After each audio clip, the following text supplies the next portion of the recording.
Hey guys, wanted to share with you the gardening so far. Here is our seedlings that we started, and the heating pad beneath there to keep the seeds warm. And so we've got that.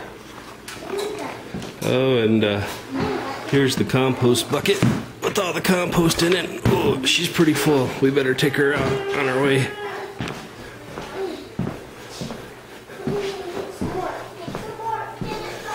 And here's our second, and it's not doing quite as well. We only have one heating pad that we've been trying to move back and forth, but those are doing alright, but not great. So let's go out.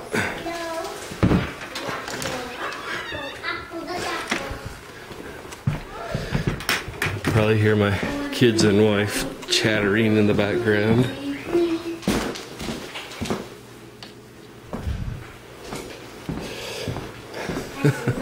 My wife was just asking, who are you talking to? But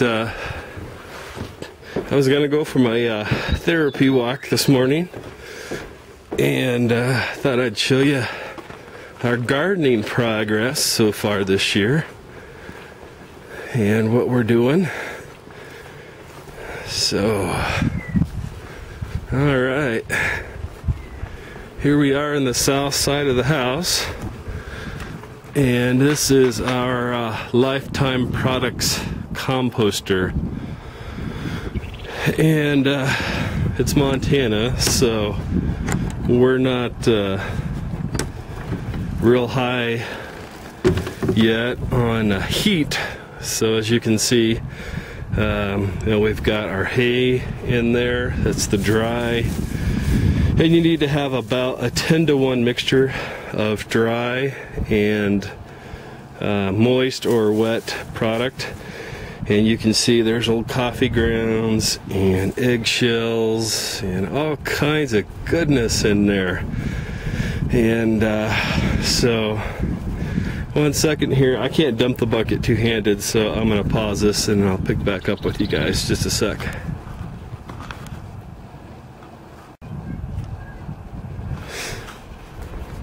Alright, so here we go. Wish you guys were here to smell this. Woo!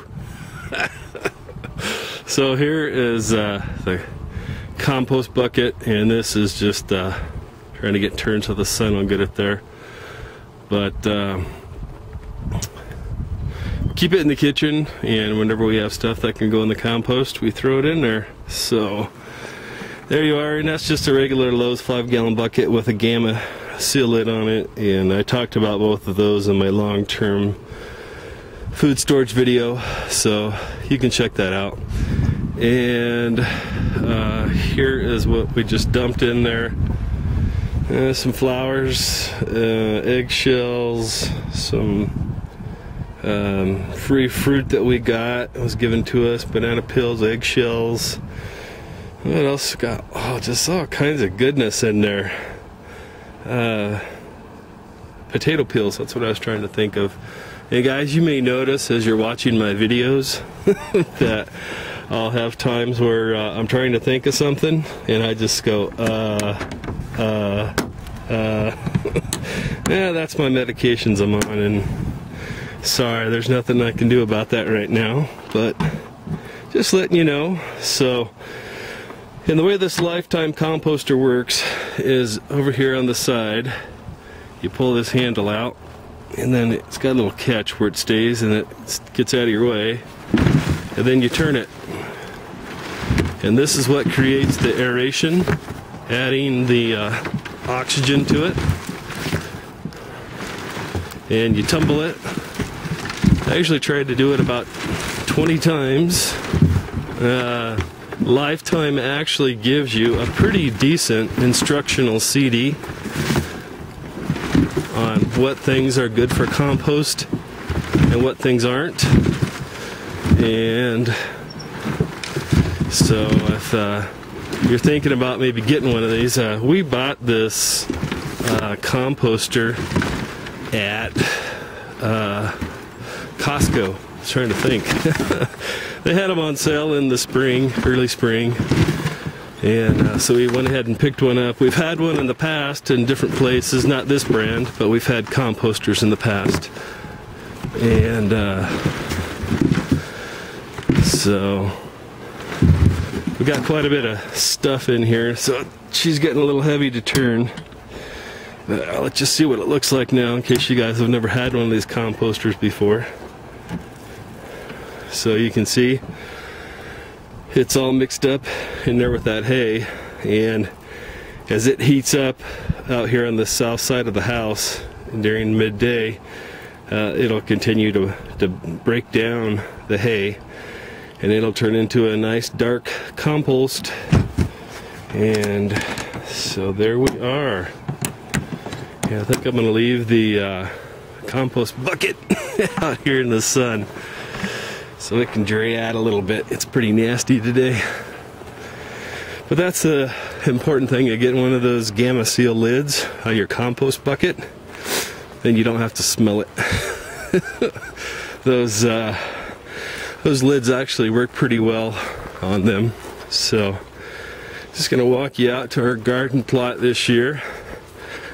We're actually renting a house right now from a good friend of ours, and it's on a couple acres. So here's our garden, and yeah, we have a big family, so we're gonna have a big garden plot.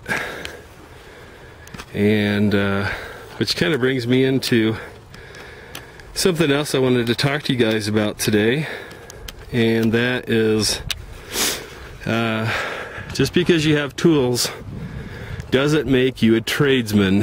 And for those of you that have maybe watched more of my videos, and I'm going to take you along with me today on my therapy walk, so hope it doesn't wig you out. I know some people, when they're shooting videos, they're walking around in circles, and it has a tendency to kind of make me sick. So hopefully I'm not doing that to you guys. If it does, let me know. But anyways, I've done a lot of different things because I have a big family, to provide for my family over the years. At many times I've had more than one job, just you know, to help make ends meet. And so I've worked and have experience in a lot of different trades and fields, so to speak. And used to be a tin knocker for a while, and you know, that's someone that bends up the tin and puts it in houses, new construction, things like that, for those of you that didn't know. Anyways, so doing that, you know, we also had to do some light framing work and whatnot, and you could always tell the noobs, the new guys, because they would show up on the job with brand new tools, brand new tool belt, you know, suspenders, and you know, you could always tell the guys that didn't even know, as Steve from Safe Arms Review would say, the Barney basics. They didn't even know the Barney basics of what they were doing. And great, the neighbor's dogs are out. Sorry guys, you're just gonna have to listen to them bark. I apologize in advance. Excuse me. But you know, just because you have brand new nice tools doesn't mean you know what you're doing. And that also applies to prepping. And this is a reminder for myself as much as anyone else. You know, just because you bought seeds, you know, heirloom seeds, non-GMO seeds, you know, in a seed bank, doesn't mean that you know how to grow a garden. Just because you know, you bought a slingshot for a SHTF or WROL situation doesn't mean that you know how to use it. Just because you bought an air rifle doesn't mean that you know how to shoot it. And if you do have an air rifle or a slingshot or heck, even a compound bow, you've got to spend time with those guys. You got to take them out, you've got to shoot them, you've got to become proficient with it. Yeah, it's better than nothing, absolutely. It's going to be a lot harder to find a slingshot or a bow or something like that if we do have an unfortunate meltdown or breakdown of our society. But if that's all you've got, how are you going to make it? You're not going to become proficient with the slingshot in one day. I grew up as a kid shooting wrist rockets or slingshots, whatever you want to call them, and shooting air rifles. And they're very accurate. They do a great job, especially for those of you in a more urban environment. They'd be great. Some of the newer air rifles can shoot about 1,000 feet per second and higher, which is on the low end of a 22 long rifle. So they are pretty powerful. But again, even for those of you, you buy those kits and the rifle came with a scope. Have you mounted the scope? Is the scope sighted in? Things to think about. I know recently I've also seen people talking about, oh, well, country boys can't survive. I know how to hunt. I know how to fish. And, all you wacko preppers out there, you're just wasting your time, wasting your money. Well, that's partially true. I grew up hunting and fishing. Didn't grow up in the country. I live in the country now, but I didn't grow up there. So yes, I do know how to hunt and fish. But I'm not gonna poke fingers in anybody else's eye. That's not the point of this. The point of this is to get you to hopefully think about it. If there is, economic collapse or, major natural disaster, calamity of some kind, don't you think other people are going to have that same idea? How long are the fishing animals in your area going to last? Because if it's a good fishing area or a good hunting area, you really think people are going to obey private property postings? If things go bad, guys, people are going to do whatever they're going to do.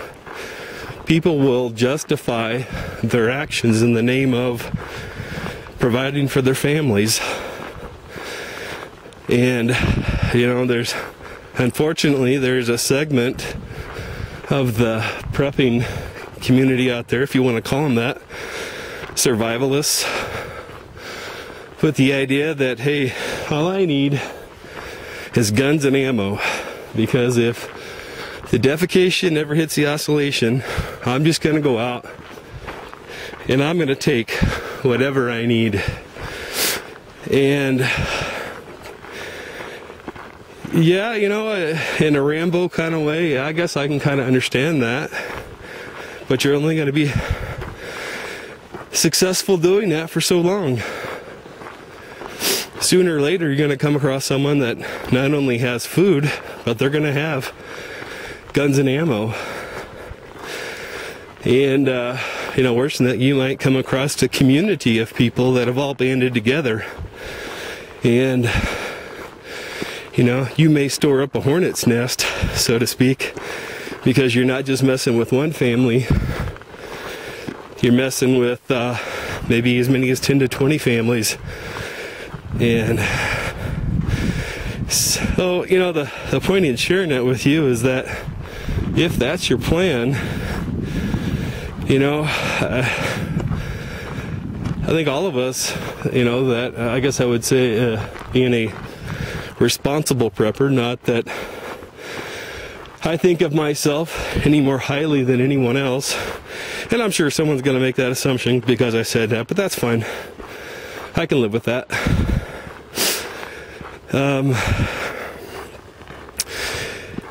You know, it's just a situation to where it's, how would I say this? I guess I would put it as what I like to call then what. That's how I plan. Then what? Well, so you're gonna get, so your plan is that, you know, you're gonna go out and hunt and fish. So, you know, everyone's out fishing. There's no fish to be caught. All the big game animals are spooked, you know, and they've moved way up in the way high country, in the deep timber, and you know, they're very hard to find, very hard to get to. Then what? Well, I'm gonna do what I have to do. Okay, then what? Oh, well, you know, I'm just gonna do whatever I have to. Okay, then what? And that's the way you gotta look at it. You know, it's not just one plan, you know. You need to have a backup plan, and your backup plan needs to have a backup plan. And, you know, you don't have to think about it in all those fancy terms and, you know, sit down and write a mission statement about what you're going to do. But I do actually find that writing down things does help. It, for me anyways, the way my brain works, helps me to think about things in a rational way. And then, you know, not allow emotion to be caught up in it. And, you know, when I finish a thought, I cognitively, as best I can, force myself to say, then what? And it helps you to think outside the box. And, you know, because you may have a bug out place scheduled. What if you can't get there? Then what? What if you get there and someone else has already taken up residence in your spot? Then what? You know, there's just so many variables that can be thrown into it. And so, as much as possible, you know, we need to have a backup plan to our backup plan to our backup plan, because nothing is ever going to be simple or easy if we go back to living in you know, like the late 1800s, early 1900s, you know, just during the Industrial Revolution. And oh, we're up on top of the hill. I wanted to show you guys the view up here. I've had a couple people, you know, make a comment about living in Montana, how beautiful it is, and guys, I wholeheartedly agree. And if you're ever able to come to God's country, come on up.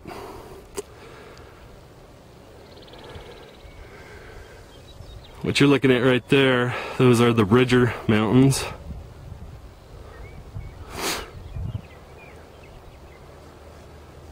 And that valley right over there is kind of getting washed out. There we go.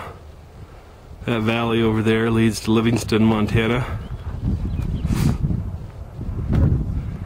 Down there's the Missouri River. Great fishing down there, great fishing. Tobacco Root Mountains. Go all the way around.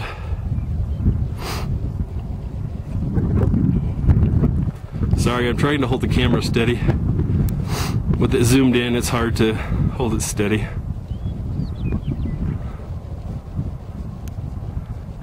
You know, there'd be a great view of the plains if all these stupid mountains weren't in the way.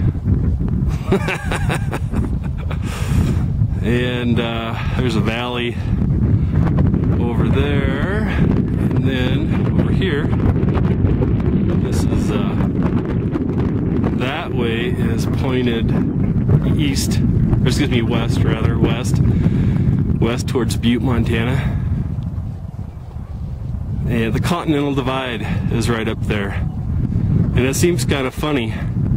This area is the headwaters for the Missouri River.